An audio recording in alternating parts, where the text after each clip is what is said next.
तो कैसे आप सभी लोग, उम्मीद अच्छे होंगे। हम बात कर रहे थे पाचन की, डाइजेशन की बात कर रहे थे, और उस डाइजेशन में हम जो बात कर रहे थे उसमें आप समझे भी होंगे। जितने लोग मेरे इस वीडियो पे नए हैं, कृपया इस टॉपिक को समझने के लिए आपको मेरा पिछला वीडियो देखना पड़ेगा, जिससे कि आपको सारी चीज़ें समझ में आएंगे। और हम बात कर रहे थे बक्कल कैविटी की बात कर चुके थे, और उस बक्कल कैविटी में जिसकी हमको बात करनी है, हम बात करना था सलाइवरी ग्लैंड्स की, जिसको हम लार ग्रंथियाँ के नाम से जानते हैं। हम आपसे जो बता रहे थे, थोड़ा सा टेक्निकल इशू की वजह से वीडियो मेरा डिले हुआ, लेकिन कोशिश करेंगे कि कंटिन्यूटी मेरी बनी रहे और वीडियो हर एक टॉपिक पे आपको समय समय पे मिलता रहे। अब इसी कड़ी में हम बात कर रहे थे स्लाइवेशन, स्लाइवा की बात कर रहे थे। और उस स्लाइवा में जब हम बात कर रहे थे तो आपको ये समझ में भी आया होगा कि जितनी पिछला वीडियो मैंने बनाया था, जितने टॉपिक को आप सभी ने देखा भी होगा। जो लोग भी नए हैं वो प्लीज़ मेरा पिछला वीडियो भी देखते रहे, जिससे कि उस वीडियो से और इस वीडियो के बीच में आप करेक्शन बनाए रखेंगे, तब आपको पूरा कॉन्सेप्ट समझ में आएगा। अदरवाइज कॉन्सेप्ट आपको समझ में नहीं आने वाला है। दूसरी बात कि जब आप सारी चीज़ों के बारे में बात कर रहे थे कि क्वेश्चन कहाँ से आता है या और सारी चीज़ें कैसे होती हैं, तो जो मोस्ट प्रोबेबली संभावना ज़्यादा जहाँ से बनती है वो है पाचन। जी मैं आपको पहले भी बताया था, लेकिन अब जो इस पाचन वाले में जो स्लाइवा है, जो स्लाइवरी ग्लैंड्स है, लार ग्रंथियाँ हैं, इस लार ग्रंथियों से भी क्वेश्चंस बनते हैं, क्योंकि इसमें सबसे बड़ी ग्रंथि कौन है, सबसे छोटी ग्रंथि कौन है, ठीक, और वो ग्रंथि कौन कहाँ पाई जाती है इस पूरे माउथ के बक्कल कैविटी में, ये भी समझने वाली बात होगी। तो हम जब जिसकी हम बात करें तो उसके लिए हम ये समझना चाहते हैं कि हाँ ये कहाँ कहाँ पाया जाता है। ये आपको दिखेगा भी स्क्रीन पे कि जो ग्लैंड्स हैं वो ग्लैंड्स पूरे पर्टिकुलर बक्कल कैविटी में, ओरल कैविटी में कहाँ प्रेजेंट होता है, और ये जब प्रेजेंट होता है तो ये क्या करता है, ठीक, और ये सबका जो कंपोजिशन है वो स्लाइवेशन के फॉर्म में आता है। स्लाइवा आपके माउथ में क्या क्या फंक्शन कराता है ये भी हम आपको बताएंगे, ठीक। अब हम बात करते हैं स्लाइवेशन मीन की स्लाइवरी ग्लैंड्स की। अब वो स्लाइवरी ग्लैंड्स कौन कौन से होते हैं ये हमको बताते हैं।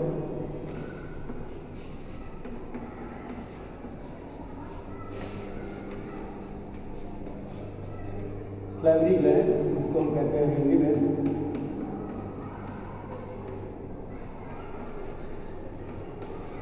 लार ग्रंथि। ये क्या होता है? ये कितने तरह का होता है? ये 3 तरह का होता है। आई थिंक आपको समझ में आ रहा होगा। पैरोटी,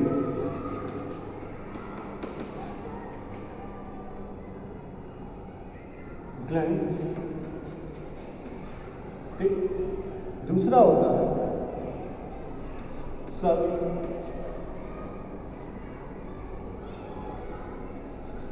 दूसरा होता है सब मैंडिबल,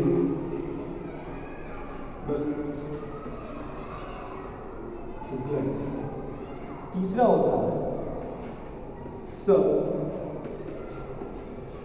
लिंगुअल। ये 3 तरह के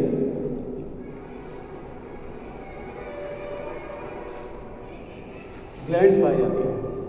ये 3 तरह की ग्लैंड्स हैं, पैरोटिड ग्लैंड्स, सब मैंडिबुलर ग्लैंड्स एंड सब लिंगुअल ग्लैंड्स, ठीक। तो ये 3 तरह के ग्लैंड्स होती हैं जिनका काम है तरल पदार्थ को माउथ में या मुख में सिक्रीट करना, स्रावित करना, जिससे कि जो भी भोजन आप करते हैं उस भोजन को सुपाच्य बनाने के लिए, उस भोजन में नमी प्रदान हो पाए, उसके लिए इनका सिक्रीशन जरूरी होता है। पहली बात। अब जैसे हम बात कर रहे थे ना कि आपको स्क्रीन पे दिखेगा कि नहीं दिखेगा, सारी चीज़ें हो जाएंगी, तो आपको जो पैरोटिड ग्लैंड की हम बात कर रहे हैं तो आपको स्क्रीन में दिख रहा होगा पूरी चीज़ कि जो पैरोटिड ग्लैंड्स है वो इस पर्टिकुलर बक्कल कैविटी में कहाँ पाई जाती है। तो बक्कल कैविटी में जो पाए जाने का उसका एरिया वो कहाँ है, आप देख रहे होंगे कि जो ईयर का जो सामने वाला हिस्सा है, उस ईयर वाले सामने वाले हिस्से पर ही पैरोटिड ग्लैंड्स पाई जाती है।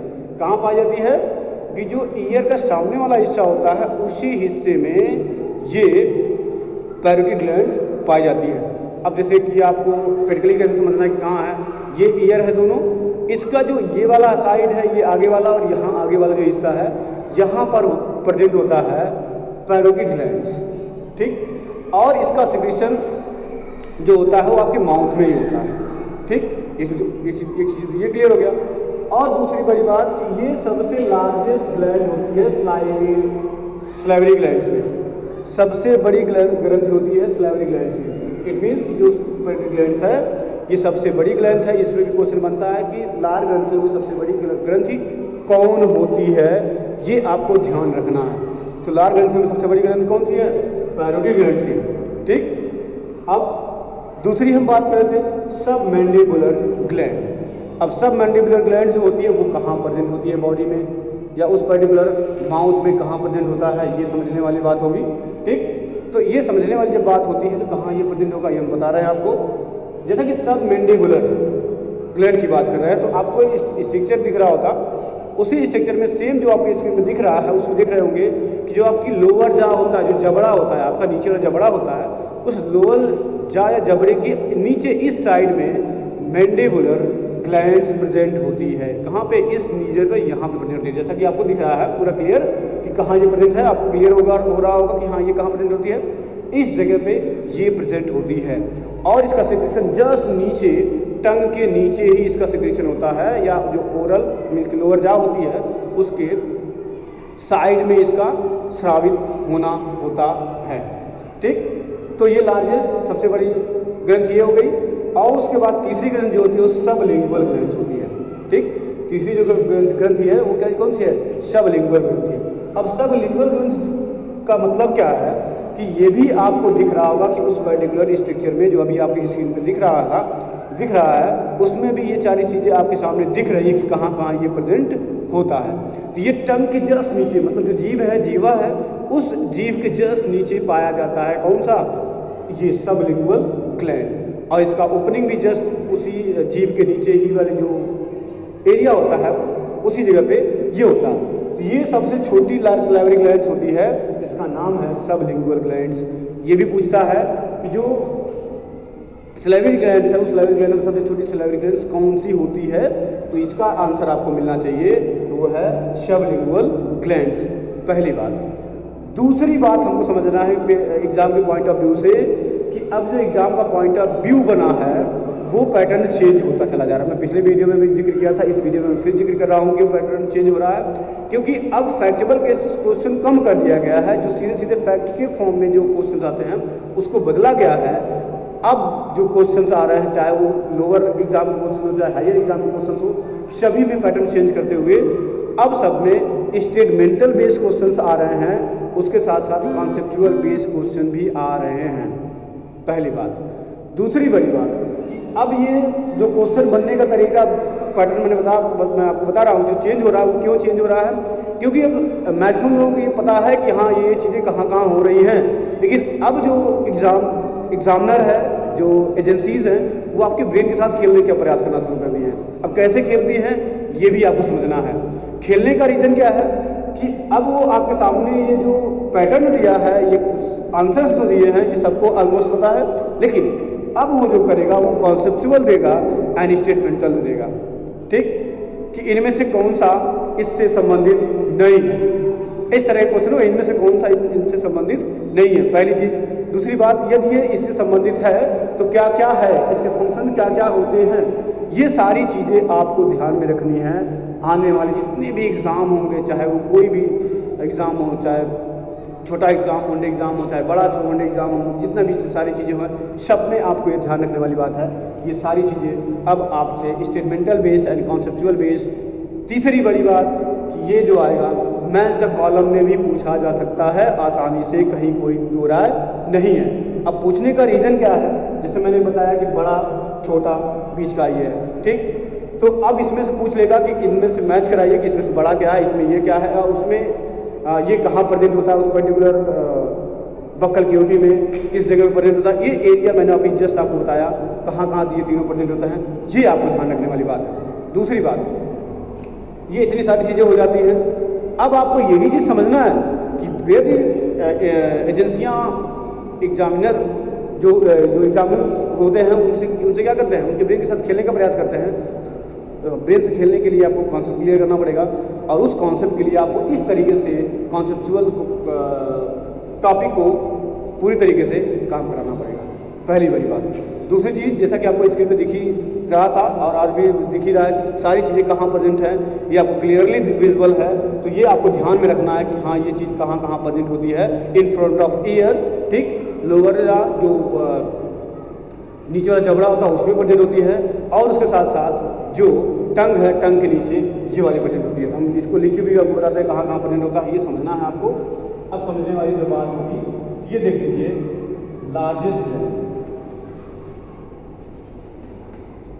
लार्जेस्ट सैलरी ग्लैंड, ठीक, और ये प्रेजेंट कहाँ होता है, प्रेजेंट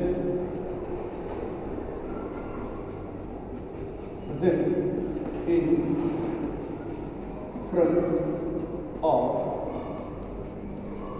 ईयर्स, इस जगह प्रेजेंट होती है, ठीक, क्लियर, कि जो भी प्रेजेंट हो रहा है। अब आपको थोड़ा सा समझा दें, क्योंकि मैंने इंग्लिश में यहाँ लिखा है, तो थोड़ा सा आपको हम बता दे रहे हैं कि सबसे बड़ी ग्लैंड कौन सी होती है, पैरोटिड ग्लैंड्स होती है, और ये कहाँ प्रेजेंट होता है, ये कहाँ पे दिखता है, तो ये present in front of year. तो फ्रंट ऑफ ईयर मतलब जो आपके कान हैं, दोनों कान, उसके जस्ट सामने ये जो है एरिया है, ये पूरे एरिया पे ये प्रेजेंट होता है पैरोटिड ग्लैंड, ठीक।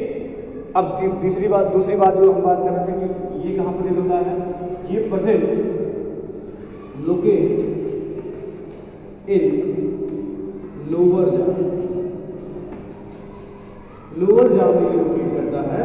अब लोअर जॉ का मतलब कि जो आपका जबड़ा है, जबड़ा वाला जो हिस्सा है वो जस्ट नीचे, उसी पे ये प्रेजेंट होता है, उसी के अंदर जहाँ पे तीर फंसी हुई है उसकी जस्ट नीचे ये प्रेजेंट होता है, और इस जगह पे ये रहता है, ठीक।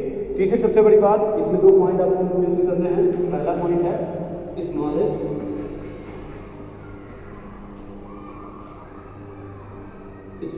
सैलरी ग्लैंड, ठीक, और ये प्रेजेंट कहाँ होती है, लोकेट beneath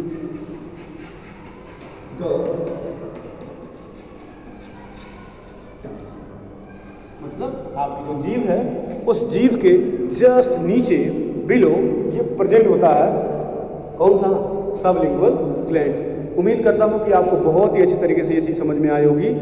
अब हम इसके आगे की बात करेंगे, ये कौन कौन सी चीज़ों के लिए फंक्शन कराते हैं, कौन कौन चीज़ों के लिए रिस्पॉन्सिबिलिटी लेते हैं, ये समझना है आपको, अदरवाइज और कोई चीज़ इससे क्वेश्चन नहीं बन सकता है, ठीक। उम्मीद करता है समझ में आया होगा। तो हम आगे बात करते हैं इनसे, ये क्या क्या करते होंगे।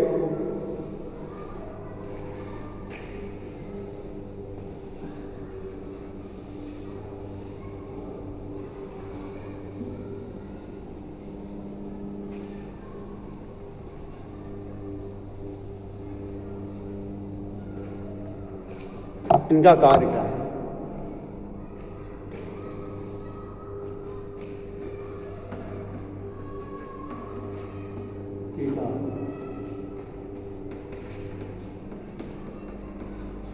फंक्शन, ये समझना है आपको, ठीक।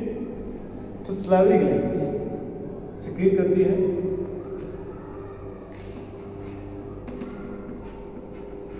सैलरी ग्लैंड का सिक्रीशन होता है सैलरी एमाइलेज,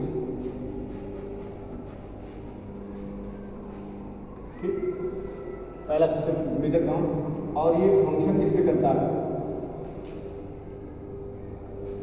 ऑन स्टार्च, ठीक। अब स्टार्च पे करेगा, ये कहाँ है, इन माउथ, ठीक। और जब स्टार्च पे काम करेगा तो इस स्टार्च को कन्वर्ट किया जाता है दो जगहों में, एक तो पहला माल्टोस, ठीक, और दूसरा कन्वर्ट किया जाता है ग्लूकोज। इन दो चीज़ों में इसको कन्वर्जन में डाला जाता है, सबसे ज़रूरी काम इनका यही है। सलाइवरी ग्लैंड सीक्रेट करके सलाइवरी एमाइलेज, और वो सलाइवरी एमाइलेज फंक्शन करता है ऑन स्टार्च पे, और स्टार्च के बाद ये कन्वर्ट करता है उस स्टार्च को माल्टोज और ग्लूकोज में। ठीक, या हमेशा ये एक चीज़ हम ये कह सकते हैं, ग्लूकोज तो है ही है प्लस सुक्रोज में, इसमें इनका कन्वर्जन होता है। और उम्मीद कर रहा हूँ कि आपको ये समझ में आ रहा होगा। इसके अलावा जो इसके और काम कार्य हैं क्या क्या हैं, ये समझने वाली बात होगी। इसके और जो कार्य हैं उसको भी हम वीडियो में कर दे रहे हैं। पहला कार्य इसका जो है वो है मुख में नमी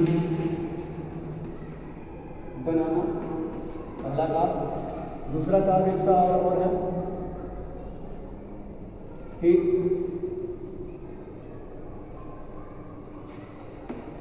मुख की सफाई करना। तीसरा दांतों की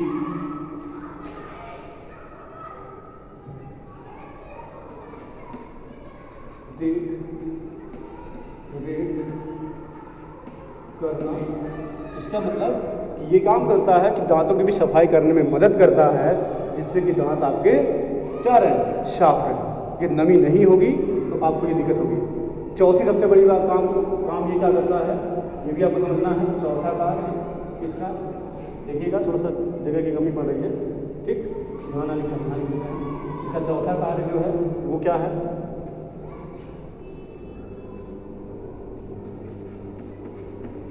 बोलने में सहायता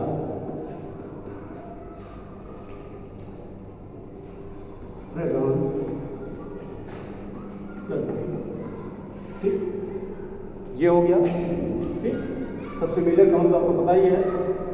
पांचवा इसका जो काम है वो भी समझ लीजिए आप कि ये पाचन में सहायता प्रदान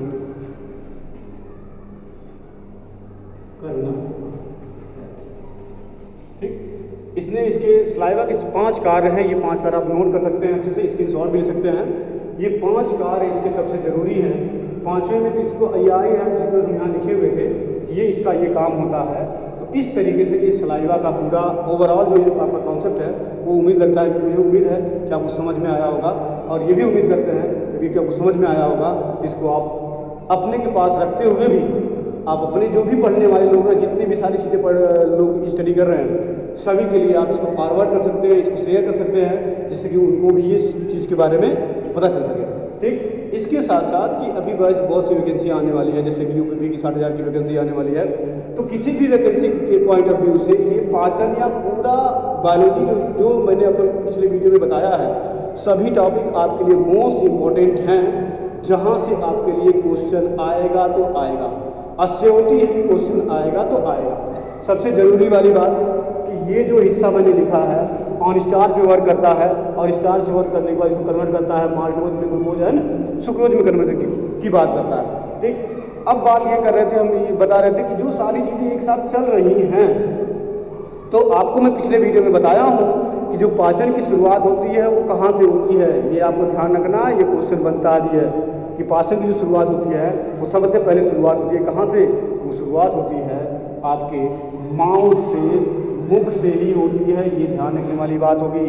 ठीक, ये कोई नहीं कहेगा कि पाचन की शुरुआत आपके पेट से होती है या स्टमक से होती है, नहीं, पाचन की शुरुआत आपके माउथ से ही शुरू हो जाता है, जहाँ पे मैकेनिकल, ठीक, एंड केमिकल प्रोसेस शुरू होती है with the help of teeth, tongue and mouth की वजह से ये सारा चीज़ चलता है, जहाँ से आपकी प्रोसेस शुरू होती है डाइजेशन की। हम आपको और भी इंटरेस्टिंग चीज़ से बताएंगे जब आगे स्टमक पढ़ाएंगे, इंटेस्टाइन पढ़ाएंगे, तो वहाँ बताएंगे कि और मैकेनिकल प्रोसेस कैसे होता है, केमिकल प्रोसेस कैसे होता है, और सारी चीज़ें कैसे होती हैं। और आपको ये ध्यान रखना है कि जो आप भोजन करते हैं, निकलते हैं, तो वो निकलने के बाद किस तरीके से आपके एलिमेंट्री कैनाल, इट मीन्स की स्टमक, इंटेस्टाइन और सारी चीज़ों पे तक पहुंचता है वो भी हम बताएंगे, वो रीज़न भी बताएंगे क्यों ऐसा होता है। लेकिन इसके साथ ये चीज़ जानने के लिए आप मुझसे जुड़े रहिए, मेरे चैनल को सब्सक्राइब और लाइक करते रहिए और शेयर तो बिल्कुल करते रहिए, जिससे कि आपको और भी नॉलेज मिलती रहे। मिलते हैं फिर नेक्स्ट टॉपिक के साथ अगले वीडियो में, तब तक के लिए जय हिंद।